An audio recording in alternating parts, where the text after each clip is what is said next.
So what can we really learn from all this? Well, I want you to understand with all the enthusiasm that I have for certainty and its power, it is a paradox. It must be used in a balanced way. You've got to be very careful about what you get certain about if what you're certain about has very strong consequences for your life or anybody you care about. And don't ever forget about the human side of these issues. The people that are suffering, because it could be you someday if we don't think smart, if we don't take care of ourselves. Let's be sure to think critically and care deeply. Understand that things may be more complex than the simplified answers that most of us are looking for in this environment of constant information downpour. So in any area of your life, I don't care if that's in the area of what you believe spiritually or politically, or if it's the education of your children, or if it's your physical health, or it's the way you manage your money, those issues that have major consequence, do not accept just an expert's opinion or even the majority of people, because the majority can be wrong. Don't accept my opinion. Make sure you think it through yourself. Get second and third opinions, and then ultimately decide what you believe is right, because this is your life, and how it turns out is based on your decisions. Please, for your benefit, make them consciously. I want you to make sure you stay open. And I'll tell you what, the reason it's so difficult to be open is when we believe something and created a sense of certainty about something, that's in our physiology. But let me tell you the good news. You can begin right now to change this whole process. So let's return to the positive side of certainty. I've been beating you up on the negative side. Let's finally get back on the upswing. The bottom line is, if you're going to err on the side of certainty of what you're capable of. Err on the side of certainty of what's possible. Err on the side of certainty that gives you the ability to take action and try something new. Something that causes you to use your personal power to reach out and attempt. Because by doing that, the only way we know what we're really capable of is by pushing ourselves out there. The only way you know how far you can go is to go a little too far, maybe. To push yourself out there and discover. Now you got to be smart, you got to be balanced, but certainty can give you the power to reach things you hadn't reached before. You've got to break outside the patterns of your past, because otherwise your future will be the same as your past. And unless we change the quality of our thinking, we won't change the quality of our lives. I'll tell you now my final example of certainty and its true power. About a year and a half ago, I was conducting a program in Hawaii, one of my certification programs. And part of the process of that seminar is a pamper pole experience, very much like you see in corporate America, where people climb to the top of these poles as part of a team building experience. And of course, they're harnessed and they jump out to reach a trapeze. And it's a very challenging event. And of course, everyone is screened before to make sure that they're physically vital. They don't have any heart problems or any physical challenges that wouldn't allow them to be able to participate. The person's supposed to bring doctor's slips, and they're supposed to let us know if there's any challenge and make sure their doctor has cleared them. And we investigate that fairly clearly. We ask everybody, and we keep little forms on everyone. Well, this particular unique day, a gentleman decided that he was going to push himself. He didn't tell us he'd had a heart challenge. He climbed to the top of this pole and made it to the top of the pole fine, jumped out to catch the trapeze, and then at some point while he was still hanging up there, had a heart attack. And when they brought him down, he was completely out. Fortunately, like any program we do, we always have professionals on hand, and immediately the professionals came and began to give him mouth-to-mouth resuscitation to check out what was going on. And I was up in the seminar room, and I heard what happened, and I immediately sprinted down to the facility, and I came down, and there was this man lying on his back, turning another color, and everyone there was saying he was dying or was dead. And the gentleman who was working to save his life, the paramedic, who was on site, not a paramedic from the hospital or in an ambulance, was pounding on his chest, giving him mouth-to-mouth resuscitation. And the shock device that you see, that I'm sure you've seen used on someone who's had a heart attack, is called a defibrillator. And the doctor on site was not listening to his pager, and he had locked his office, and so it wasn't available. So we called immediately in an ambulance. Unfortunately, on this particular island of Hawaii, we were waiting 20 minutes, and still there wasn't an ambulance there. And several doctors were on site, emergency technicians who were in the programs, as well as those we'd hired to be on site. And by the time the ambulance came and they began to shock this man, he was, on the little recording, he was flatlining. And everybody around him was totally silent, and they said he was dead, that he was gone. And you can imagine the intensity of emotion. And so some people started to talk to him a little bit, and somebody else said, "Shut up, don't do that, be quiet." And I found myself in a place of questioning. That's how you create doubt. That's how you keep yourself from being certain. Ask yourself lousy questions. I started asking myself some lousy questions like, oh my God, what's going to happen? How could this be? I mean, why would God do this? All questions that will not make anything better. And then I started asking, what could we do? What could we do? Something's got to be done. And I saw people starting to talk to him, and I went back and forth, and people were looking to me to know what would happen. I didn't know what to do. All I knew is this was beyond imagination. And so I finally turned and I thought, I'm not certain what's true, but one thing that I would hope is true, and I would say, is to do nothing will make no benefit. We've got to try and stimulate this man. We've got to stimulate his nervous system, and talking to him has got to be one way. I know from people that were in comas who've come back out and said that when people said they were gone, they could still hear something. And so I used that as a reference, and I said, let's talk to him. Let's talk to him about why he needs to stay here. Let's talk to him about what's most important. Who here knows him? And we started talking to him personally, and I started talking. We all started asking him questions. We started saying things. This man on the ground who supposedly was dead.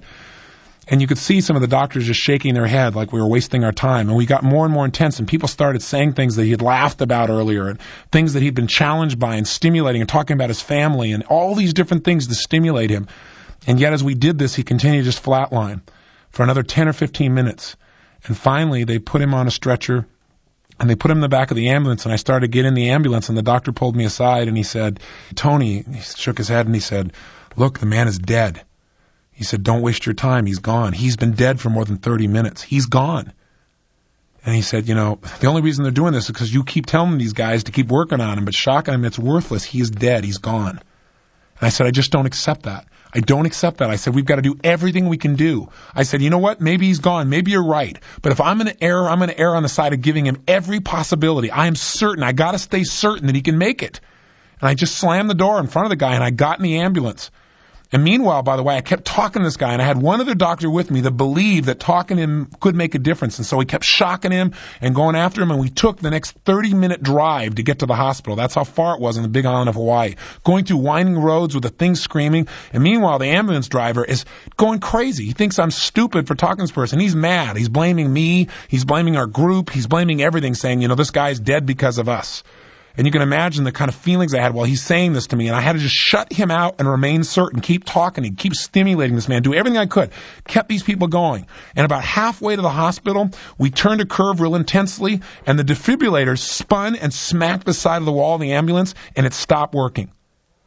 Now here is this man who's been gone for 30 minutes or 40, 45 minutes at this point, and we don't even have a way to stimulate him electronically. I thought to myself, you know what?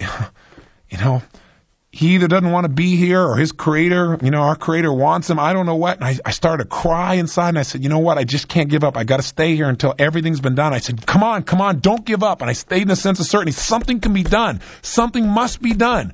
They said it's broken. They tried to call and try and figure out how to stimulate him with chemicals, with drugs, and they couldn't get through because it was going through this winding area in the mountains, so they couldn't get through to the base who could tell them what to do and how to revive him or push him with drugs.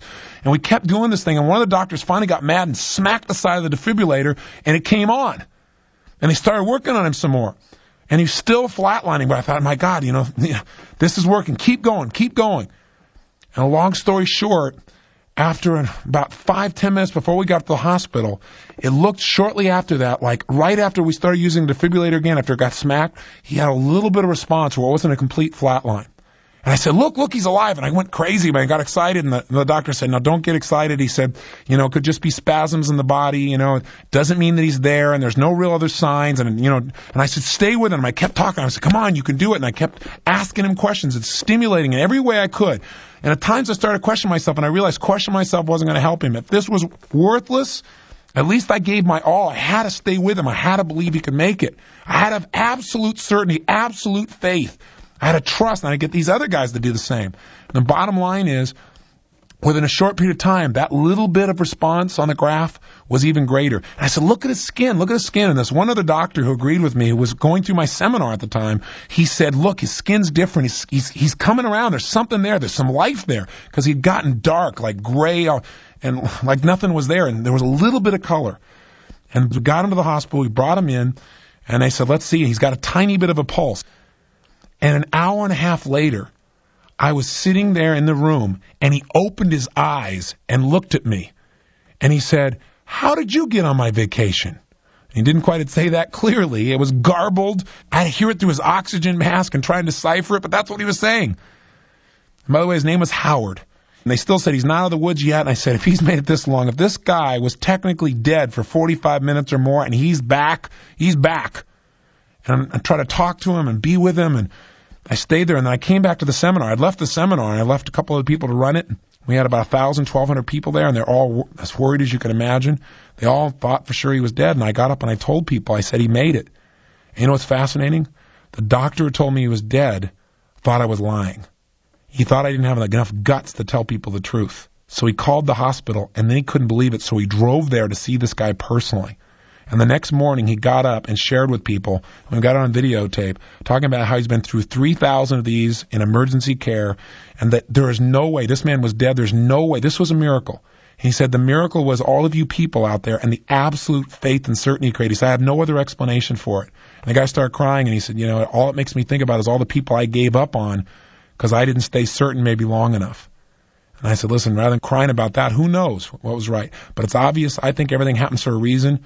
And I said, I bet you're going to operate a little differently in the future based on this. He shook his head. He said he just couldn't believe it. He couldn't believe it. But it made him reevaluate everything he was doing in his practice. And the reason I bring this story up, besides the fact that it's one of the most potent examples of my life, of faith, and I don't have the hallucination that I made this guy live, because I know that I don't have that kind of power. But I do believe that our joint focus and certainty made sure they kept treating him all that time, because as the man said, the doctor said, they would have quit after 15 minutes of flatlining and there was going to be no reason to continue. Our certainty made him continue to be treated, and he made the decision, or whatever you believe spiritually, to be here. But I just received a note from him. His name is Howard. And it said, Dear Tony, I couldn't let another Thanksgiving go by without thanking you for saving my life. That is the power of certainty. I didn't know what to do. I decided to err on the side of certainty that would make me act and give my all. He could have just as easily passed away. That wasn't something I could control. But I could control making sure that we did everything we could physically do to support him. Can you imagine how that makes me feel? I'm here to tell you that what we accept as the limits of the human mind, body, spirit, effort, of what children are capable of what you and I can truly do and be, is usually a lot less than what we're capable of. Make certainty your ally. Make it your friend. And learn to also make uncertainty your friend where it's appropriate. Learn to balance the human paradox, and I can promise you a life that goes far beyond what you've dreamed.